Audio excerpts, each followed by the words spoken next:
Olá, hoje vamos ver um pouco sobre o sistema digestório, a anatomia e a fisiologia do sistema digestório. Meu nome é Gustavo Cardoso, sou professor de Biologia do Humanista, cursinho pré-universitário.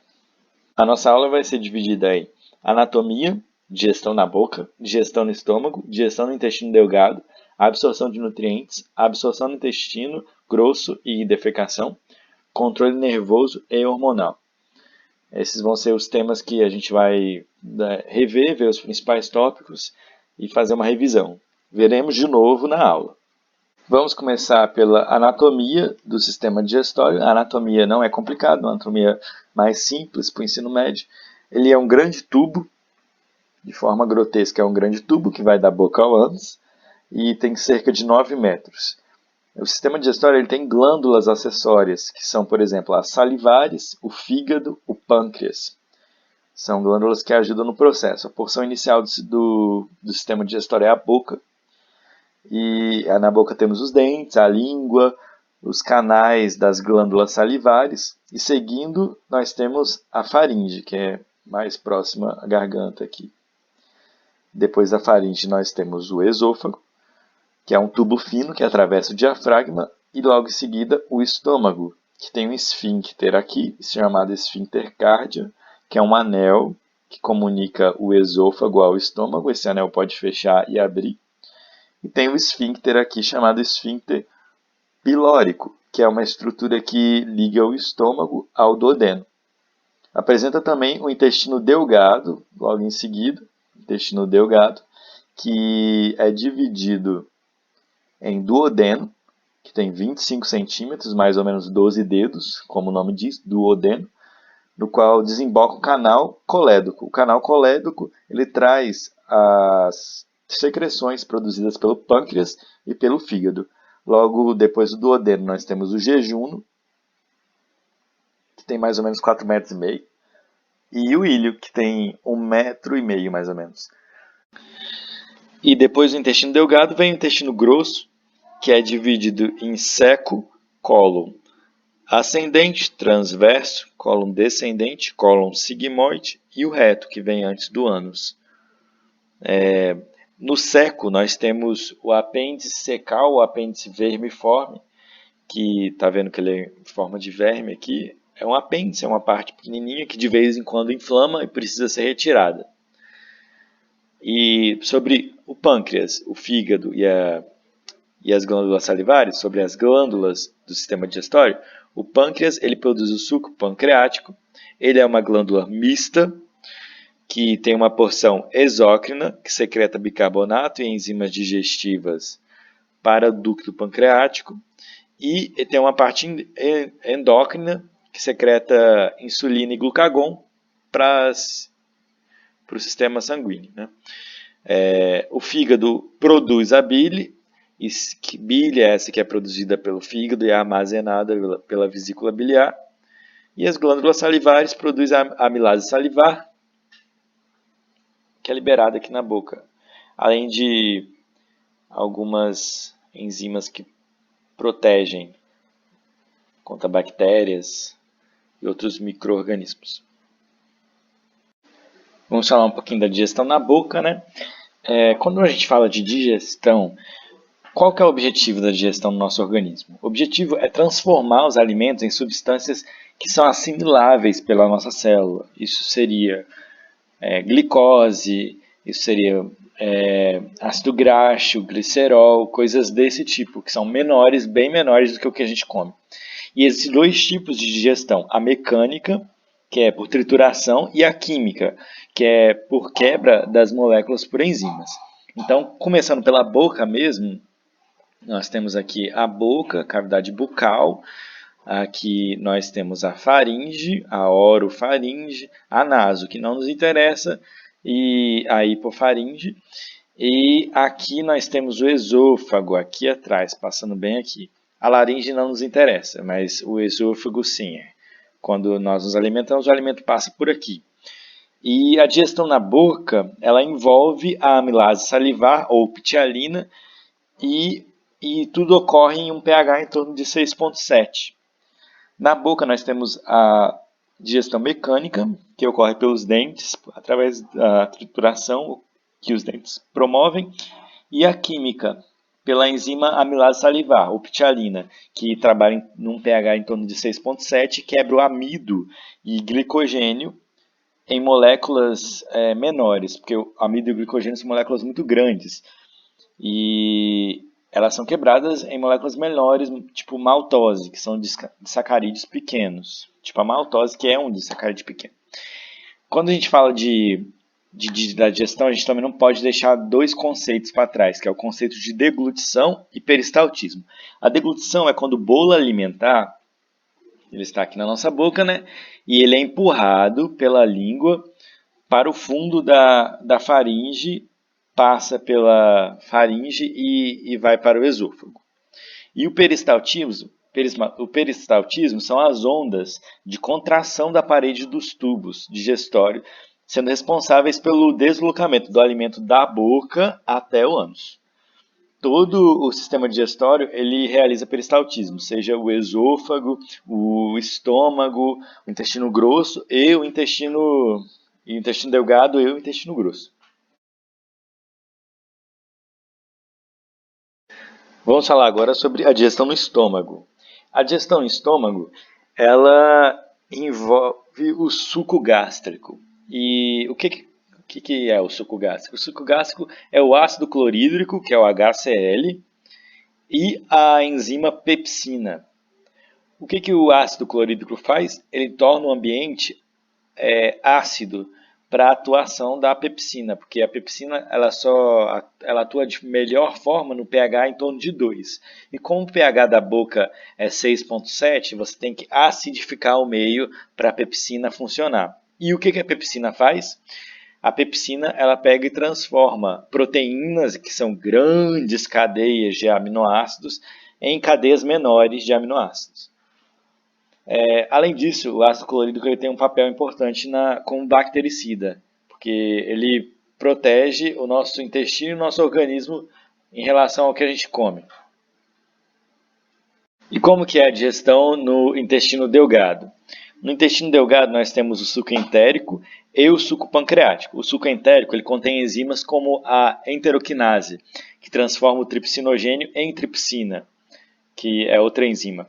E as peptidases, que completam a digestão das proteínas em aminoácidos, ou seja, elas pegam as proteínas que já foram parcialmente digeridas, estão em menores cadeias, e diminui mais ainda, até o ponto de elas virarem um monômero, um único aminoácido. E também temos o suco pancreático no intestino delgado. O suco pancreático ele é alcalino por causa do bicarbonato de sódio, que eleva o pH até 8. Ou seja, se antes no estômago o pH era 2, quando o quimo, o alimento, passa do estômago para o intestino delgado, no caso o duodeno, a primeira parte do intestino delgado, ele sofre a ação da base do bicarbonato de sódio e o pH sobe para 8. Porque com pH 8 nós temos a melhor atividade das enzimas, que são a tripsina e a quimiotripsina, que digerem as proteínas. Também atua na digestão das proteínas, temos várias enzimas que fazem isso, porque as proteínas são monômeros, são polímeros muito grandes, então transformar elas em monômeros é difícil. As lipases pancreáticas, que digerem lipídios, transformando em ácidos graxos e glicerol, e as amilases pancreáticas, transformando o amido e o glicogênio em maltose, que é um disacarídeo, como eu falei. Também temos as ribonucleases e desoxirribonucleases, que digerem o material genético, que seria o RNA e o DNA. No intestino delgado, é importante também mencionar a ação da bile. A bile ela é produzida pelo fígado, armazenada na vesícula biliar, e da vesícula biliar ela vai para o duodeno. Ela vai para o duodeno. E a bile tem um importante papel de emulsificar gorduras. O que é emulsificar? É você pegar e separar as gorduras mais, porque separando separando elas melhor, você consegue a atuação melhor das enzimas. E aqui eu coloquei duas fotos. Aqui eu coloquei duas fotos do intestino delgado, né? Aqui a parte do começo, o duodeno, e depois o jejum, aqui não tem o ilho. Aqui eu coloquei uma foto mais ampla dele, né? O duodeno. Aí depois vem o jejum e por último vem o ilho. E sobre a absorção de nutrientes, depois que os nutrientes eles são digeridos, depois que os alimentos eles são digeridos e transformados em nutrientes que podem ser absorvidos, a maior parte deles é absorvido no intestino delgado, ou seja, o duodeno, o jejum e o ilho. E é muito importante lembrar que a absorção ela depende muito das vilosidades intestinais, como eu mostrei aqui. Essas são as vilosidades intestinais e elas aumentam a superfície de contato da mucosa com os nutrientes que devem ser absorvidos. E isso é de extrema importância para a absorção dos nutrientes. E a absorção no intestino grosso, como é que ela é? Ela não é menos importante do que o intestino grosso, ele não é menos importante do que o intestino delgado, ele é muito importante, porque nele ocorre a absorção de água, de sais e a proliferação da flora intestinal, que são bactérias que são saudáveis para o nosso organismo, que proliferam nesse local, porque o bolo fecal fica mais tempo no intestino grosso, que seria o seco, o colo ascendente, o colo transverso, o colo descendente, o reto, colo sigmoide, o reto, e por isso é muito importante preservar a nossa flora intestinal, porque além de proteger, além disso, ela produz substâncias para o nosso organismo, como vitamina K, vitamina B12, tiamina, riboflavina, são vitaminas que nos ajudam muito e nós não conseguimos produzir sozinhos ou produzimos menos. Nessa região, quando a água é absorvida, o que sobra? Sobra os componentes que não são digeridos, as bactérias e os sais e o muco. E alguns sais que não são absorvidos também. Esses componentes que não são digeridos podem ser as fibras, que fazem parte da nossa alimentação. Por isso que uma alimentação saudável contém muita fibra e muita água, porque essa água ela é reabsorvida e as fibras sem água elas enrijecem. Então você precisa de água nesse local. Por mais que a sua absorção seja grande, você precisa manter uma quantidade elevada de água e de fibras para ter um fluxo intestinal saudável. Agora, sobre o controle nervoso e hormonal. Ele é feito basicamente por 3 hormônios, que é a gastrina, a secretina e a colecistoquinina, que atuam de forma bem definida. O hormônio gastrina, por exemplo, ele é liberado pelas células do intestino quando entra em contato com um alimento rico em proteína e ela estimula as glândulas estomacais a secretarem suco gástrico. Ela também relaxa os esfíncteres. Ela relaxa o esfíncter piloro e ela contrai o esfíncter cárdico.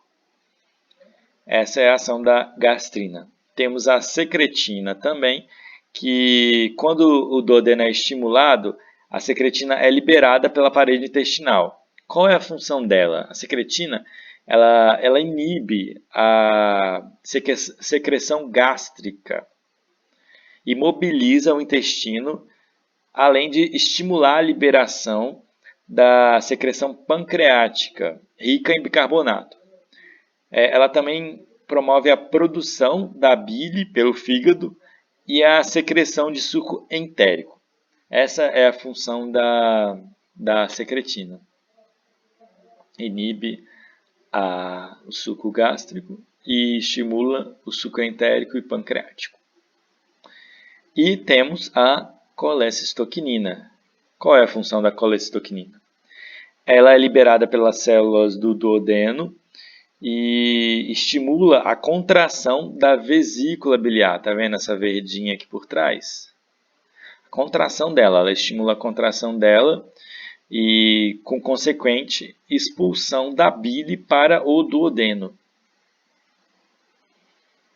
Além disso, ela também estimula a liberação das enzimas pancreáticas, no caso para a digestão de lipídios, as lipases pancreáticas.